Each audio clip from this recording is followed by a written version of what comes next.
இந்த Redmi Note 15 smart போனை வாங்க போறீங்களா? கொஞ்சம் வெயிட் பண்ணுங்க. 3000 ரூபாய் எக்ஸ்ட்ரா கொடுத்து இந்த Realme P4 பவர் ஸ்மார்ட் போனே வாங்கலாம். அந்த 3000 ரூபாய்க்கு எக்ஸ்ட்ராவா என்ன பெனிஃபிட்ஸ்லாம் இருக்கு அப்படின்றது தான் இந்த வீடியோல பார்க்க போறோம். சோ நம்ம வீடியோவை ஃபர்ஸ்ட் டைமா பாக்குறீங்க அப்படின்னா நான் உங்க பிரியா பாண்டியன். இது உங்க டெக் ஸ்ட்ரீம் சேனல். இது பெய்டு ப்ரோமோலாம் கிடையாது. இந்த ஸ்மார்ட் போன்ஸை நம்மளே தான் காசு கொடுத்து வாங்கி ரிவ்யூ பண்ணியிருக்கோம். ஸோ இந்த ஸ்மார்ட் போன்ஸ்க்கான தனியா ஒரு டெடிகேட்டட் வீடியோ நம்மளோட சேனல்ல ஸ்ட்ரீம் ஆயிட்டு இருக்கு. லிங்க் கார்ட்ல கொடுக்குறேன், போய் செக் பண்ணி பாருங்க. இந்த மாதிரியான பெய்ட் கண்டென்ட் இல்லாம ஒரு ரியல் கண்டென்ட் வீடியோஸ் வேணும் அப்படின்னா நம்மளோட சேனலை சப்ஸ்கிரைப் பண்ணிட்டு பாருங்க. அப்பதான் அடுத்தடுத்து இந்த மாதிரியான ரியல் கண்டென்ட் வீடியோஸ் மேக் பண்றதுக்கு நமக்குமே மோட்டிவேஷனா இருக்கும். ஃபர்ஸ்ட் இந்த ரெண்டு ஸ்மார்ட் போன்ஸ்ல எனக்கு ரொம்ப இம்ப்ரெசிவா இருந்ததே வந்து டிஸ்பிளே தான். டிஸ்பிளே பொறுத்த வரைக்கும் இந்த Redmi Note 15ல 6.77 inch Full HD Plus Curved AMOLED display கொடுத்திருந்தாங்க. இந்த P4 பவர்ல Curved AMOLED டிஸ்பிளே தான், ஆனா 6.8 inchோட வருது. ஸோ சைஸ் வந்து கொஞ்சம் வந்து பெருசா இருக்கு. அண்ட் நெக்ஸ்ட் இதுல 120 Hz கான ரெஃப்ரெஷிங் ரேட் கொடுக்குறாங்க. இந்த P4 பவர்ல 144 Hz ரெஃப்ரெஷிங் ரேட் இருக்கு. இந்த ரெண்டு ஸ்மார்ட் போன்ஸையுமே அவுட்டோர்ல யூஸ் பண்ணும்போது பெருசா எந்த இஷ்யூஸ்மே வந்து தெரியல. ஸ்பெக் வைஸ் மட்டும் தான் வந்து டிஃபரன்ஸா இருக்கு. இந்த Redmi Note 15ல 3200 nits peak brightness கொடுத்திருக்காங்க. இதுல வந்து 6500 nits கொடுத்திருக்காங்க. பட் பெருசா எந்த டிஃபரன்சியேஷனும் தெரியல. எங்க இது வந்து ரொம்ப டிஃபரன்சியேஷன் காட்டுது அப்படின்னா இதோட HDR சப்போர்ட்ல தான். P4 பவர்ல HDR சப்போர்ட் கொடுத்திருக்காங்க. Note 15ல HDR சப்போர்ட் இல்ல. இதனால கிளாரிட்டி வைஸ் பாத்தீங்க அப்படின்னா P4ல தான் சூப்பரா இருக்கு. அண்ட் இந்த டிஸ்பிளேவை ப்ரொடெக்ட் பண்றதுக்கு Redmiல அட்வான்ஸ் டபுள் ஸ்ட்ரென்தனிங் ப்ரொடெக்ஷன் கொடுத்திருக்காங்க. அதுவே இந்த Realmeல Corning Gorilla Glass 7i protection இருக்கு. சோ ஓவராலா டிஸ்பிளே பொறுத்த வரைக்கும் இந்த Realme P4 பவருக்கு ஒரு பாயிண்ட் கொடுத்துடலாம். ஸ்பெக் வைஸ் பார்க்கும்போது Redmi Note 15ல தான் அதிகமா இருக்கு. ரியர் சைடுல 108 மெகா பிக்சல் வித் சாம்சங்கோட HM9 சென்சார் வந்து யூஸ் பண்ணிருக்காங்க. அண்ட் செகண்டரியா 8 மெகா பிக்சலுக்கான ஒரு அல்ட்ரா வைட் ஆங்கிள் சென்சார் இருக்கு. அண்ட் நெக்ஸ்ட் இந்த Realme P4ல வந்து 50 மெகா பிக்சல் தான் கொடுத்திருக்காங்க. பட் சோனியோட IMX 882 சென்சார் இருக்கு. 8 மெகா பிக்சலுக்கான ஒரு அல்ட்ரா வைட் ஆங்கிள் சென்சார் கொடுத்திருக்காங்க. பட் குவாலிட்டி வைஸ் ரெண்டு ஸ்மார்ட் போன்ஸையும் பார்க்கும்போது எனக்கு பர்சனலா இந்த Realme P4ல தான் வந்து ரொம்பவே இமேஜ் குவாலிட்டி சூப்பரா இருக்கு. இதோட போட்டோ சாம்பிள்ஸ்லாம் பாருங்க. Redmi Note 15ஓட Realme P4 smart போன்ல தான் வந்து எனக்கு இதோட அவுட்புட் குவாலிட்டி ரொம்பவே பிடிச்சிருக்கு. உங்களுக்கு இந்த ரெண்டு ஸ்மார்ட் போன்ஸ்ல எதோட கேமரா குவாலிட்டி பெட்டரா இருக்கு அப்படின்றத கமெண்ட்ஸ்ல சொல்லுங்க. அண்ட் நெக்ஸ்ட் செல்ஃபி கேமரா பொறுத்த வரைக்கும் Redmi Note 15ல 20 மெகா பிக்சல் கொடுத்திருக்காங்க. இந்த Realme P4ல வந்து 16 மெகா பிக்சல் தான் இருக்கு. பட் ரெண்டுமே வந்து ஈக்குவலா தான் பெர்ஃபார்மன்ஸ் பண்ணுது.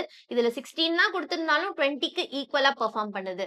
அண்ட் நெக்ஸ்ட் வீடியோஸ் பொறுத்த வரைக்கும் 4K 30 fpsல ரியர் சைடுல எடுக்க முடியும். 1080p 30 fpsல ஃப்ரண்ட்ல எடுக்க முடியும். சோ வீடியோ குவாலிட்டி ஓரளவு ஆவரேஜா இருக்கு. சோ கேமரா பொறுத்த வரைக்கும் ஸ்பெக் வைஸ் இந்த Realme P4ல கம்மியா இருந்தாலும் குவாலிட்டில சூப்பரா இருக்கனால இந்த P4க்கு தான் இன்னொரு பாயிண்ட். நெக்ஸ்ட் கண்ணை மூடிட்டு பேட்டரிக்கு எந்த ஸ்மார்ட் போன் பெஸ்ட் அப்படின்னா இந்த Realme P4 தான். ஏன்னா இந்த Redmi Note 15ல வந்து 5520 mAh பேட்டரி இருக்கு. அண்ட் 45 வாட்ஸ்க்கான சார்ஜிங் சப்போர்ட் கொடுக்குறாங்க.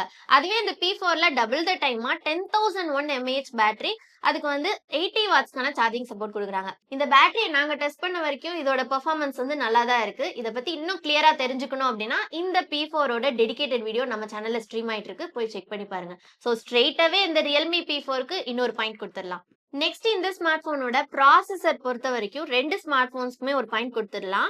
ஏன்னா இது வந்து கேமிங்க்கு பெருசா இந்த ரெண்டு ப்ராசஸருமே வந்து செட் ஆகாது. இந்த Redmi Note 15 வந்து 6th Gen 5 ப்ராசஸர் கொடுத்திருக்காங்க. இது வந்து MediaTekோட 7300க்கு ஈக்குவலான ப்ராசஸர். அதுவே இந்த Realme P4ல வந்து MediaTekோட 7400 அல்ட்ரான்ற ப்ராசஸர் கொடுத்திருக்காங்க. இந்த Redmiயோட AnTuTu ஸ்கோரிங் வந்து 8 lakh வரைக்கும் ஸ்கோர் பண்ணுது.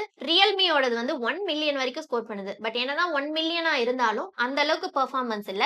கேமிங்க்குலாம் சுத்தமா செட் ஆகல. மித்தபடி வந்து மல்டி டாஸ்கிங் டெய்லி யூசேஜ்க்குலாம் இந்த ரெண்டு ப்ராசஸரும் ஓரளவு ஓகேயா இருக்கு. அண்ட் இந்த Redmi Note 15ல வந்து LPDDR4X RAM UFS 2.2 கான ஸ்டோரேஜ் தான் கொடுக்குறாங்க. அதுவே இந்த Realme P4ல வந்து LPDDR4X RAM 3.1 கான ஸ்டோரேஜ் வந்து கொடுக்குறாங்க. என்னெல்லாம் இருக்கு அப்படின்னா இந்த Redmi Note 15ல IP66 கான ரேட்டிங் தான் கொடுக்குறாங்க. இந்த Realme P4ல IP69 கான ரேட்டிங் இருக்கு. அண்ட் இதுல வந்து Wi-Fi 5 தான் கொடுத்திருக்காங்க. Bluetooth version 5.1 9 5G band support இருக்கு. அதுவே இந்த Realme P4ல வந்து Wi-Fi 6 இருக்கு. Bluetooth version 5.4 11 5G band support கொடுத்திருக்காங்க. அண்ட் ரெண்டு ஸ்மார்ட் போன்ஸ்லயுமே வந்து IR பிளாஸ்டர் இருக்கு. NFC சப்போர்ட் ரெண்டு ஸ்மார்ட் போன்ஸ்லயும் கிடையாது. அண்ட் இதுல வந்து AMOLED டிஸ்ப்ளே யூஸ் பண்ணிருக்கனால ரெண்டு ஸ்மார்ட் போன்ஸ்லயுமே in display finger print sensor கொடுத்திருக்காங்க. ஃபிங்கர் பிரிண்ட் சென்சார் ரெண்டுத்துலயுமே ஃபாஸ்டா இருக்கு. வேற எதுவுமே இந்த Redmi Note 15ல அட்வான்டேஜே இல்லையான்னு கேட்டீங்க அப்படின்னா ரெண்டு விஷயம் இருக்கு. ஒன்னு வந்து மிலிட்டரி கிரேட் 810H ஸ்டாண்டர்ட் வந்து கொடுத்திருக்காங்க. இன்னொன்னு வந்து இதுல டுயல் ஸ்டீரியோ ஸ்பீக்கர்ஸ் இருக்கு. பட் அதுவே இந்த P4ல வந்து அந்த மிலிட்டரி கிரேட் ஸ்டாண்டர்ட் கிடையாது. இதுல சிங்கிள் ஸ்பீக்கர் தான் வந்து குடுத்திருக்காங்க. சோ ஆடியோ குவாலிட்டி பொறுத்தவரைக்கும் இந்த Redmi Note 15 நல்லா இருக்கு. ஓவராலா பார்க்கும்போது ஒரு பெட்டரான display, camera, battery, performance, other features and இதெல்லாம் வச்சு பார்க்கும்போது இந்த Redmi Note 15 விட Realme P4 பவர்ல தான் வந்து பெட்டரா இருக்கு. பட் Redmi Note 15ல 8+128GB யோட பிரைஸ் வந்து 23,000க்கு சேல்ஸ் பண்ணிட்டு இருக்காங்க. அதுவே இந்த P4ல பாத்தீங்கன்னா 26,000க்கு வந்து சேல்ஸ் ஆயிட்டு இருக்கு. இந்த 3000 ரூபாய்க்கு எக்ஸ்ட்ராவா என்னெல்லாம் பெனிஃபிட்ஸ்ன்றத இந்த வீடியோவை ஃபுல்லா பார்த்து கண்டிப்பா தெரிஞ்சிருப்பீங்கன்னு நம்புறேன். நீங்களே ஒரு கன்க்ளூஷனுக்கு வாங்க. என்ன பொறுத்த வரைக்கும் இந்த Realme P4 ஸ்மார்ட் போன் தான் வந்து பெஸ்ட் சாய்ஸா இருக்கும்.